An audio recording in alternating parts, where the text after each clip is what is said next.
welcome back. Today I'm going to talk about Doc Savage, Man of Bronze, for the What the Hell Is This? Now this is a film that I took 2 goes at to finally get to the end of. It's really boring. I was looking forward to it because I'd seen Danger Diabolique, and that was like another pulp one from... That was from the 60s, and that was so good. I was okay. So that's why I got Doc Savage. I thought, okay, I heard this one is not as good, but I love Danger Diabolique so much, I'll give this one a shot. It took a while. It really took a while. This is how you do not do pulp. This is the most tedious film I've seen for a long time. It was hard getting through. You know, it's 30s pulp, and they shoot in the 30s, and they do not know how to shoot it properly. Now, they wanted to redo the Doc Savage, because Doc Savage is a pulp character, and they wanted to do it with The Rock, with Shane Black directing, and it was too expensive for Columbia, so they didn't do it. And this was like a few years ago.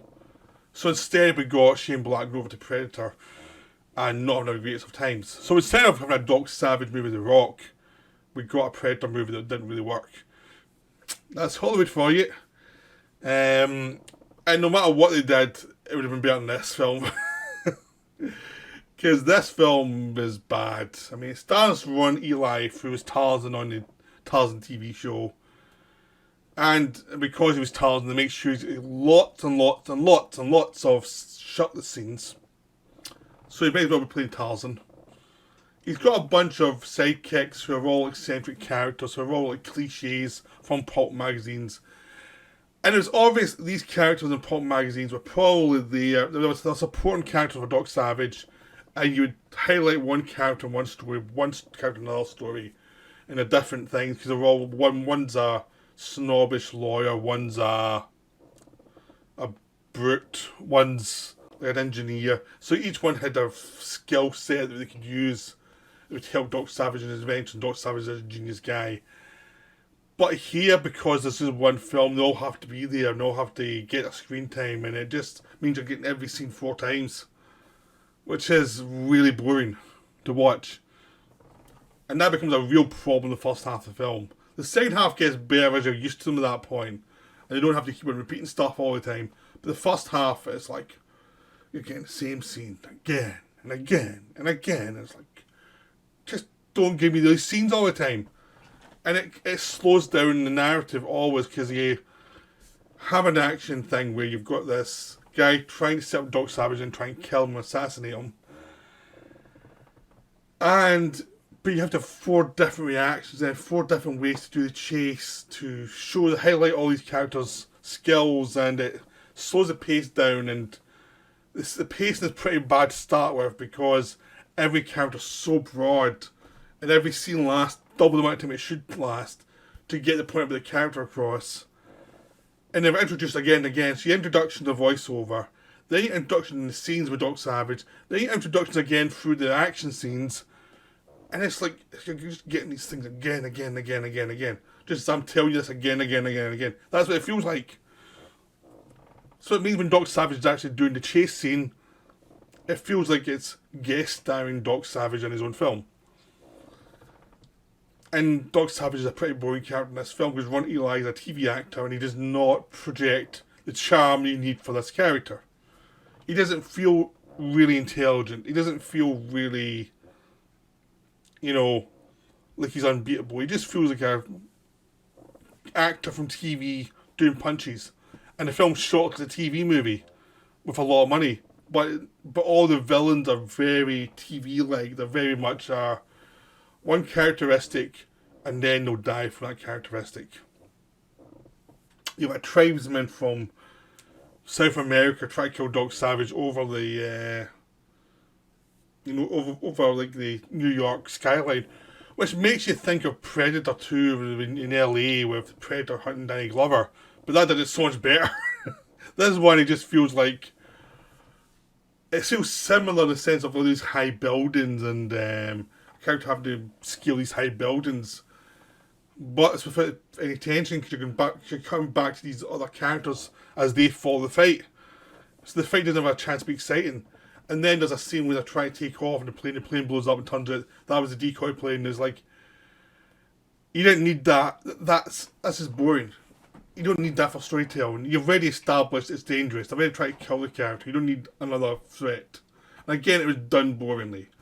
Then you get to South America and you get all these TV actors in South American face, and it's like, you're not Latino.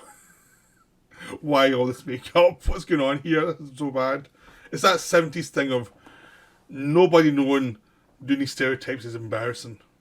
It's really bad. These terrible accents, and it's painful to sit through.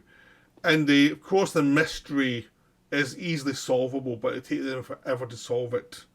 It feels like a big budget version of the Fu Manchu movies, but not the good ones that they did Christopher Lee in the 60s. It's talking about the Jess Franco ones in the 70s. It's a big budget version of that where it's just as fragmented and weird.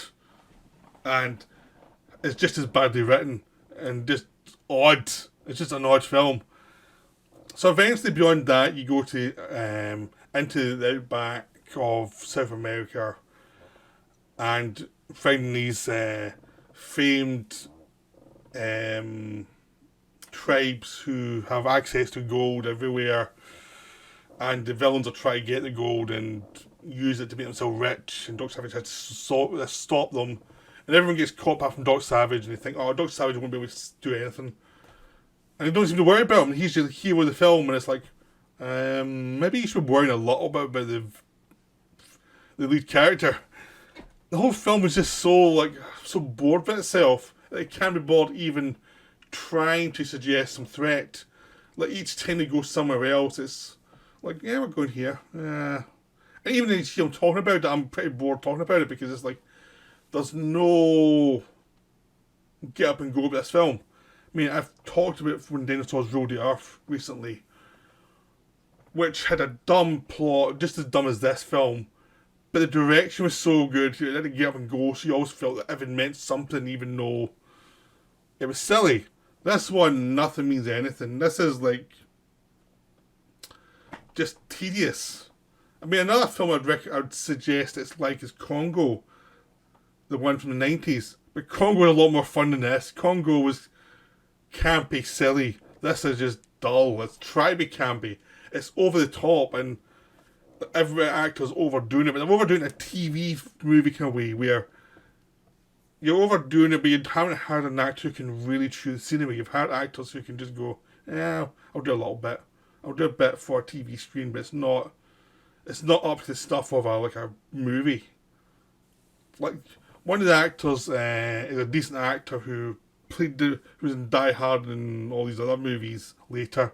He's a good actor, but even then, he's young, and you can tell everybody in this movie knew they were in a bomb. It was like, they just seemed to know they were in something that was a TV movie level, so no one really gave it their all. And just the whole movie just feels just so tired and exhausted, and there's just nothing to it. It's almost like you bought this ticket, so I'm going to blow the hell out of you for buying this ticket. They actually wanted to make a series of these films, but this film bombed so badly that nothing ever happened. And it's not a surprise. I mean, they even advertised a sequel. And it's like, if you're doing one of these kind of movies, why not put it against Nazis?